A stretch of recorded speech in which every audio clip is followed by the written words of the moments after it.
എങ്കിലും ഒരു ദിവസം പൊട്ടക്കിണറിന്റെ ആഴങ്ങളിൽ രക്തബന്ധങ്ങൾ അവനെ വലിച്ചെറിയുമ്പോൾ ആ കൂരിരുട്ടിൽ കണ്ണീരോടുകൂടി അവൻ ഓർത്തിട്ടുണ്ടാവണം, ഇതാണോ അപ്പൻ പറഞ്ഞ കഥകളിലെ സ്നേഹം?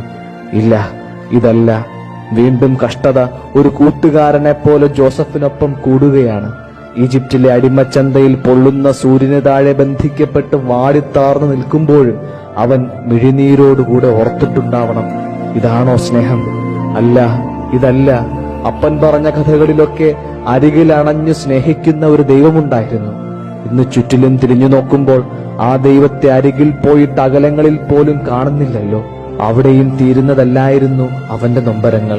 അവസാനം കാരാഗൃഹത്തിനുള്ളിൽ കയ്പ് നീര് കുടിച്ച് കാലം കഴിക്കുമ്പോൾ അവിടെ കിടന്നും അവൻ ഓർത്തിട്ടുണ്ടാവണം, അപ്പാ, ഇതാണോ നീ പറഞ്ഞു തന്ന കഥകളിലെ ദൈവസ്നേഹം? അല്ല, ഇതല്ല.